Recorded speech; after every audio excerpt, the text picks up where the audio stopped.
ईद के दिन सुबह मिठाई बनाने के लिए माँ फातिमा रदी अल्लाहु अन्हा बहुत ही मसरूफ थी। आटा गूंथने और दीगर तैयारियों में लगी हुई थी क्योंकि सुबह ही सारे काम पूरे करने थे। दूसरी तरफ 8-10 साल के मासूम से दो भाई अपना खेल छोड़कर माँ के पास आ गए। उनके मासूम लहजे में एक सवाल था, अम्मा तुम्हें याद नहीं आज ईद है, जरा बाहर आकर देखो तो सही।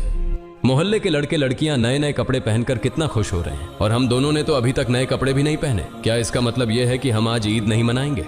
थोड़ी देर बाद वे फिर कहने लगे, अम्मा जल्दी से हमारे नए कपड़े पहना दो, हम भी उनके साथ खेलते खेलते ईदगाह जाना चाहते हैं। जब अब्बू आएंगे तो उन्हें हमारे साथ भेज देना, हम उनके साथ वापस लौट आएंगे। माँ ने बच्चों के सिर पर मोहब्बत भरा हाथ फेरा, उनके माथे को चूमा और बोली, अभी ईदगाह जाने में काफी वक्त है बेटा, तुम लोग बाहर जाकर थोड़ा घूम फिर आओ, फिर मैं तुम्हें नए कपड़े पहना दूंगी। हो सकता है तब तक तुम्हारे अब्बू भी आ जाएं, शायद वह तुम्हारे लिए नए कपड़े लेकर आएं, तब मैं तुम्हें नए कपड़े पहना दूंगी और तुम अपने अब्बू के साथ ईदगाह चले जाना। अब जाओ बेटा, बाहर जाकर थोड़ा खेलो, इस बीच मैं अपने काम निपटा लूं। दोनों भाई बोले, जी अम्मा। फिर छोटा भाई अचानक सवाल करने लगा, अम्मा क्या अब्बू हमारे लिए नए कपड़े लेने गए हैं? माँ ने दोनों बच्चों को अपने गले से लगा लिया, उनके माथे पर प्यार से चूमा और अपने दिल के आंसू पोंछते हुए हंसकर कहा, हाँ बेटा तुम्हारे लिए नए कपड़े आएंगे, तुम्हें जरूर पहनाऊंगी। अब तुम लोग बाहर जाकर खेलो, सब ठीक हो जाएगा। माँ ने अपने रब पर यकीन करके अपने बच्चों को दिलासा दिया। दोनों भाई खुशी खुशी बाहर चले गए। माँ ने अपने आंचल से आंसू पोंछे और मजबूरी में अपने काम में दोबारा मशगूल हो गई। कुछ देर बाद दोनों भाई फिर रोते हुए घर लौट आए। उन्होंने कहा, अम्मा वे लोग हमें अपने नए कपड़े दिखाकर चिढ़ा रहे हैं। वे कहते हैं, देखो तुम्हारे पास हमारे जैसे नए कपड़े नहीं हैं, अगर होते तो तुम इन्हें जरूर पहनते। वे कहते हैं कि हमारे अब्बू कैसे हैं जो ईद के दिन भी हमारे लिए नए कपड़े नहीं लाए। वे हमें ईदगाह चलने को कह रहे हैं और बोल रहे हैं जल्दी से नए कपड़े पहनकर आओ अगर आना है। वे खजूर के पेड़ के नीचे खड़े हैं और तब तक हमारा इंतजार करेंगे जब तक हम नए कपड़े पहनकर उनके साथ न चले। अम्मा अब्बू अभी तक क्यों नहीं आए? अम्मी हमें जल्दी से नए कपड़े पहना दो ताकि हम आपके साथ ईदगाह जा सकें। मासूम बच्चों की इस गुजारिश को सुनकर अम्मी अपने जज्बातों पर काबू नहीं रख सकी। आंसू रोकना उनके लिए बड़ा मुश्किल हो गया, लेकिन बच्चे अम्मी को मजबूती से गले लगाकर खामोशी से उनकी ओर देख रहे थे। सब्र खो चुकी अम्मी अपने बच्चों को अपने सीने से लगाकर सिसक सिसक कर रोने लगी। कुछ ही पल में खुद को संभालते हुए अम्मी ने आंसू पोंछे और चेहरे पर जबरन एक हल्की मुस्कान लाते हुए बोली, अभी ईदगाह जाने का वक्त नहीं हुआ है बेटा, तुम लोग इतनी जल्दी क्यों कर रहे हो? नमाज के लिए अभी काफी वक्त है। इस दौरान बाहर जाकर थोड़ा घूम फिर आओ और देखो तुम्हारे अब्बू कहाँ हैं, उन्हें ढूंढ कर ले आओ। तब तक मैं अपना बाकी काम निपटा लेती हूँ, थोड़ा सा ही काम बचा है। अगर तुम्हारे अब्बू नए कपड़े लाते हैं तो मैं तुम्हें बहुत खूबसूरती से तैयार कर दूंगी, फिर तुम मिठाई खाकर अपने अब्बू के साथ ईदगाह जाओगे, ठीक है? दोनों भाइयों ने कहा, जी अम्मी। अम्मी ने अपने दिल को मजबूत करते हुए बच्चों को तसल्ली दी, लेकिन जैसे ही उन्होंने बच्चों के मासूम चेहरों की तरफ देखा, उनकी आंखों में आंसुओं का सैलाब उमड़ पड़ा। बच्चों को अपनी हालत का अंदाजा न हो, इस डर से अम्मी एक कमरे से दूसरे कमरे में जाती रही। इधर दोनों मासूम भाई परेशान होकर अम्मी अम्मी कहते हुए अम्मी के पास आए। उन्होंने कहा, अम्मी हम अब्बू को ढूंढने जा रहे हैं। अम्मी ने रूंधे गले से कहा, हाँ जाओ। उनकी आवाज में छुपा दर्द बच्चे समझ नहीं सके। बड़े भाई ने अफसोस जताते हुए कहा, अब्बू कहाँ होंगे? छोटे भाई ने बड़े भाई से पूछा, अब्बू कहाँ गए? बड़े भाई ने जवाब दिया, पता नहीं, चलो इधर उधर ढूंढते हैं। छोटे भाई के कंधे पर हाथ रखते हुए दोनों भाई अब्बू की तलाश में निकल पड़े। इधर अम्मी अपने दिल का दर्द कम करने का कोई रास्ता नहीं पा रही थी। उनकी बेचैनी और बढ़ गई। वह सोचने लगी, मैं अपने मासूम बच्चों को कैसे बताऊं कि आज उन्हें नए कपड़े पहनाने की सामर्थ्य हमारे पास नहीं है, फिर भी उन्हें कैसे तसल्ली दूं? और आज तो ईद का दिन है, वे मेरी बात क्यों मानेंगे? या अल्लाह तुम्हारे अलावा कोई सहारा नहीं। ईद के लिए जो मिठाई बनाई है वह भी कई दिनों तक थोड़ा थोड़ा गेहूं बचाकर तैयार की है, उसी से हलवा और रोटी बनाई है, लेकिन नए कपड़े कहां से लाऊं? या अल्लाह ये बोझ क्यों डाल दिया इस अम्मी के सिर पर? तुम तो सबकी हालत जानते हो, मैं इन मासूम बच्चों को कैसे समझाऊं? या अल्लाह तुम रहमदिल और सर्वशक्तिमान हो, झूठ बोलना गुनाह है, यह जानते हुए भी मैं अपने बच्चों को झूठे दिलासे और उम्मीद देकर बहला रही हूँ, लेकिन अब मैं क्या करूँ ये तो बता दो। हे अल्लाह तुम मुझे रास्ता दिखाओ, तुम मेरे गरीब पति की हालत जानते हो, तुम गरीबों के हालात से वाकिफ हो। हे रहमान हे रहीम। यह कहते कहते माँ रसोई में चली गईं और जोर जोर से चक्की चलाने लगी। चक्की के घुर्र घुर्र की आवाज के साथ उनके दिल का दर्द भी बाहर आने लगा। आंसू पोंछते हुए भले ही मिठाई बनाने का काम तेजी से चल रहा था, लेकिन जैसे ही यह काम पूरा होने को आया, एक और मुश्किल सामने खड़ी हो गई। तभी अम्मा अम्मा कहते हुए दो मासूम बच्चे हांफते हांफते माँ के पास आकर खड़े हो गए। माँ ने कहा, बोलो बेटा क्या बात है? माँ ने अपनी इच्छाओं और आराम को हमेशा पति की गरीबी को देखकर दबा कर रखा था। वह थोड़े में ही खुश रहती थी, लेकिन आज मासूम बच्चों की छोटी सी ख्वाहिश ने उनके धैर्य को तोड़ दिया। उन्होंने खुद को संभालते हुए बच्चों को गोद में उठा लिया, मुस्कुराने की कोशिश की, उनके माथे पर चुंबन किया और कहा, बोलो बेटा क्या कहना है? दोनों बच्चों ने हाथों से अपनी आंखें मसलना शुरू कर दिया। यह देखकर छोटे भाई ने भी बड़े भाई की नकल कर ली। माँ ने कहा, देखो बेटा, तुम्हारे अब्बा सही समय पर आ जाएंगे। मैं देखो यहाँ तुम्हारे लिए मिठाई बना रही हूँ, तुम मिठाई खाकर ईदगाह जाना, थोड़ा सब्र करो, बस थोड़ी ही देर और। उन्होंने बच्चों को सीने से लगा लिया, उन्हें प्यार से समझाया और कहा, थोड़ा इंतजार करो बेटा, मिठाई अभी तैयार हो जाएगी। छोटे भाई ने आंखें मसलते हुए अचानक पूछा, लेकिन हमारे नए कपड़े अम्मा? यह सुनते ही माँ चौंक गई, जल्दी से बोली, अरे बेटा ऐसा करते हैं, तुम लोग जाकर पहले नहाओ, अभी तक नहाए भी नहीं हो। दोनों भाइयों ने एक साथ कहा, नहीं अम्मा, अभी तक नहीं नहाए। माँ के लिए मासूम बच्चों से छल करना बहुत दर्दनाक था, उनका दिल अंदर ही अंदर जल रहा था। लेकिन उन्होंने हंसते हुए कहा, बेटा बिना नहाए क्या कोई ईदगाह जाता है, जाओ जल्दी से नहाओ, फिर सब तैयार हो जाएगा। दोनों भाइयों ने कहा, ठीक है अम्मा, हम अभी जाकर नहा लेते हैं, आप सब कुछ तैयार रखना, हम जल्दी से आ जाते हैं। दोनों खुशी खुशी नाचते हुए बाहर निकल गए। माँ ने दुआ की, जाओ बेटा, अल्लाह हाफिज। बच्चे तो चले गए, लेकिन माँ के दिल में चिंता और गहरी हो गई। उनका दिल जैसे एक अथाह सागर में डूब रहा था। माँ सोचने लगी, जब वे वापस आएंगे और कहेंगे, हमें नए कपड़े पहनाओ, हम ईदगाह जाएंगे, तब मैं क्या करूंगी। माँ का मन अब और नहीं संभल सका, उनकी आंखों से आंसू फूट पड़े। उन्होंने सजदे में गिरकर अल्लाह से दुआ की, हे अल्लाह,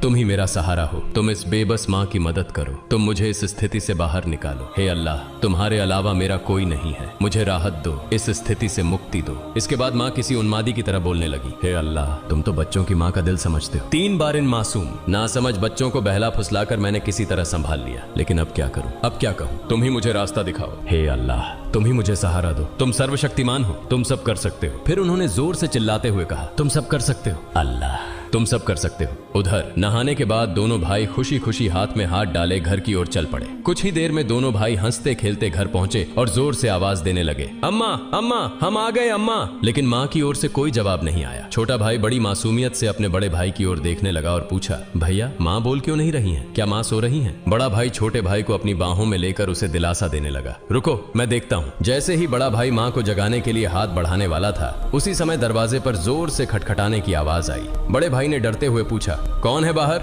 बाहर से कोई जवाब नहीं आया। दोनों भाई चकित होकर एक दूसरे की ओर देखने लगे। छोटा भाई डर के मारे बड़े भाई से चिपक गया। तभी फिर से दरवाजे पर जोर से खटखटाने की आवाज हुई। डर और घबराहट से दोनों भाई चिल्ला पड़े, अम्मा अम्मा, बाहर कौन है? लेकिन माँ की ओर से कोई आवाज नहीं आई। फिर दरवाजे पर खटखटाने की आवाज के साथ कुछ भारी खड़खड़ाने की आवाज सुनाई दी। दोनों भाई डर गए। उन्हें पता था कि अगर कोई रिश्तेदार, परिवार का सदस्य या पड़ोसी घर पर आता है तो वह हमेशा सलाम करता है, लेकिन ये सब कुछ उल्टा हो रहा था। बड़े भाई ने छोटे भाई को और कसकर गले लगाते हुए कहा, मुझे समझ नहीं आ रहा ये क्या हो रहा है, माँ भी कुछ बोल नहीं रही हैं। डरते डरते दोनों भाई दरवाजे के पास गए। जैसे ही वे वहां पहुंचे, बाहर से फिर से खटखटाने की आवाज आई। दोनों भाई थोड़ा पीछे हटे और जोर से चिल्लाकर पूछा, कौन है दरवाजे पर? बाहर से आवाज आई, मैं दर्जी हूँ, दरवाजा खोलो। दोनों भाई हैरान रह गए। उन्होंने पूछा, दर्जी आप यहाँ क्यों? बाहर से आवाज आई, हाँ मैं दर्जी हूँ, दरवाजा खोलो, मैं तुम्हारे लिए नए कपड़े लेकर आया हूँ, इन्हें ले लो। जैसे ही यह बात सुनी, दोनों भाइयों ने जल्दी से दरवाजे की कुंडी खोली। सामने एक व्यक्ति नए कपड़ों के गट्ठर के साथ खड़ा था।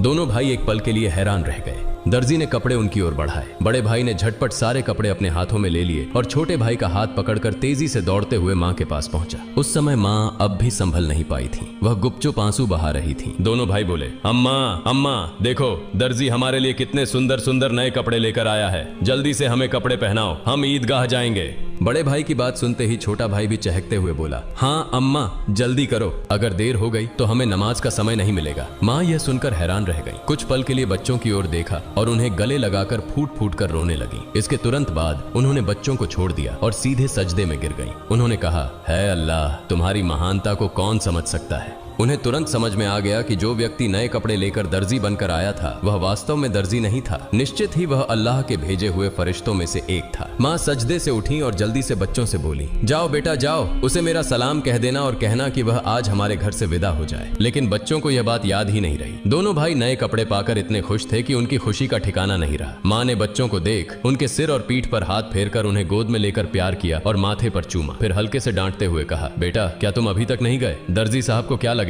वे सोचेंगे कि इस घर के लोग कितने बदतमीज हैं। मेहमान बाहर दरवाजे पर खड़ा है और तुम यहाँ मस्ती कर रहे हो। तुमने उसे भूल ही गए। यह तो बहुत बड़ा गलत व्यवहार है। तुरंत जाओ, उसे मेरा सलाम पहुंचाओ और कहना कि वह आज हमारे मेहमान बने। जाओ बेटा, उन्हें बैठक में आराम से बैठने के लिए कहो। बिना देरी किए दोनों भाई दरवाजे की ओर भागे। लेकिन तब तक दर्जी घोड़े पर सवार होकर घर से बहुत दूर निकल चुका था। दोनों भाई जोर से चिल्लाने लगे, दर्जी साहब, ओ दर्जी साहब, अम्मा ने आपको सलाम कहा है, जल्दी वापस आइए, आज आप हमारे घर दावत पर आइए, हम बैठक का दरवाजा खोल रहे हैं। लेकिन दूर से हवा के साथ जवाब आया, अपनी अम्मा और अब्बा को मेरा सलाम देना, किसी और समय मिलने आऊंगा, अस्सलामु अलैकुम। दोनों भाई दौड़ते हुए माँ के पास आए और सब कुछ बता दिया। बोले, दर्जी साहब ने तुम्हें और अब्बा को सलाम कहा है। वह घोड़े पर सवार होकर उस तरफ जा रहे हैं। जल्दी आओ। माँ, उन्हें देखोगी ना? जल्दी करो और खिड़की से देख लो। जल्दी आओ। माँ, अगर देर करोगी तो उन्हें फिर नहीं देख पाओगी। दर्जी साहब कितने खूबसूरत लगते हैं। आओ ना। माँ ने बच्चों की बात सुनकर खिड़की के पास आकर खड़ी हुई और बाहर की ओर देखा।